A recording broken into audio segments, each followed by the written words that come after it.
Calme-toi, papa. On avait dit qu'on se faisait pas de cadeaux entre nous. Où est-ce que tu entends dans cette phrase qu'on se fait quand même un cadeau? Pas grave. Vous n'avez pas le droit de te virer. Occupez-vous de ça pour moi. Un contrat pour l'achat d'un champ, là, ou je sais pas trop quoi. C'est pas vous. T'as une sale gueule, Pelham. Tu peux pas attendre 2 secondes avant de klaxonner, non? Tu crois que c'est mon mari qui la répare pas depuis 2 ans? Mais fais pas chier! Merde! C'est un couple qui a tout fait pour être... voilà, qui a 15 ans de mariage. Ils ont tout fait pour être heureux. Il a fait des études, il a intégré un cabinet d'avocats, il a fait 2 enfants à sa femme, ils ont acheté une petite maison en province. Enfin, il a tout fait pour être bien et avoir une belle vie. Et en fait, il lui arrive rien du tout. Donc, il a une vie complètement pathétique. C'est même pas, il n'y a même pas de porte qui claque ou il s'engueule pas. Il y a juste rien. Et tout d'un coup, un jour, au hasard d'une sortie, le mari trouve un sac de cocaïne, 5 kilos. Évidemment, au début, il ne sait pas quoi en faire. Et puis, il va, pour X raisons, commencer à dealer.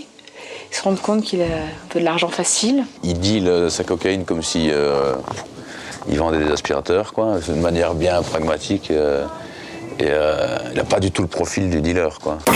Qu'est-ce que c'est que ça? J'ai trouvé ça dans la rue et... je le prends comme un cadeau venu du ciel. Avec ça, on pourra au moins avoir la vie qu'on a toujours rêvé d'avoir. Donc maintenant, à la maison, on vend de la drogue? T'es con ou quoi? J'ai la chance que mes producteurs soient les producteurs de L'Arnaqueur. Le film était en train de se monter à ce moment-là et voilà, on était parti dans une recherche de comédiens et mes producteurs m'ont parlé de François. On devait prendre un café pour 1 heure, on est resté 3 heures ensemble, on s'est super bien entendu. François a lu le scénario et puis il y a un truc qui s'est passé, quoi. C'est vrai que tout d'un coup, j'avais trouvé mon David, parce que le personnage principal s'appelle David, voilà. J'ai senti que François était l'homme de la situation. C'est énorme. Vous m'étonnez, Pelham. Il m'étonne. Vous avez quelque chose qui m'appartient, vous savez.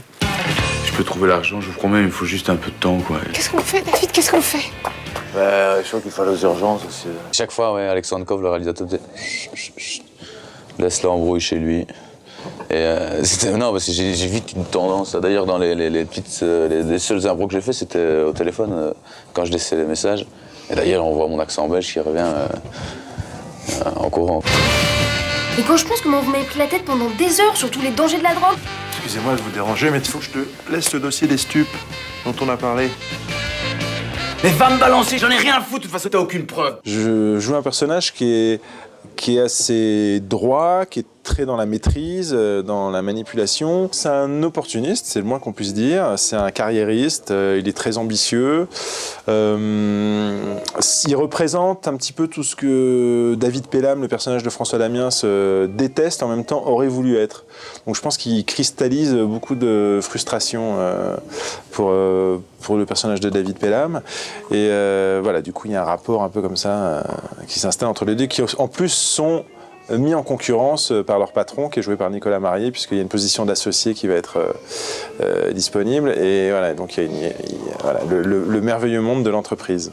On n'a pas le choix. On va faire une liste de nos meilleurs clients. Tu te démerdes, tu les motives. 5 grammes. Non, t'en prendras pas 12, comme ça t'en as un en sécu, quoi. C'est pas des denrées périssables, hein. C'est toujours sympa à avoir chez soi. Mes scènes préférées, c'était les scènes de famille, quand on était à la maison, qu'on mangeait, parce qu'il n'y avait pas à jouer, en fait, c'était... On se laissait aller en sachant qu'on restait dans nos personnages et puis moi j'avais toujours envie qu'on refasse des prises en fait. C'est dans la vie un mec d'une classe, d'une pudeur absolue, un super bon pote. C'est... Enfin, moi, elle joue tellement juste que c'est super facile entre guillemets de jouer avec elle. Madame Pelham, c'est la police. Tes parents sont des gens bien, ils sont honnêtes. Vous êtes honnête. Alors si tu peux, prends exemple sur tes parents.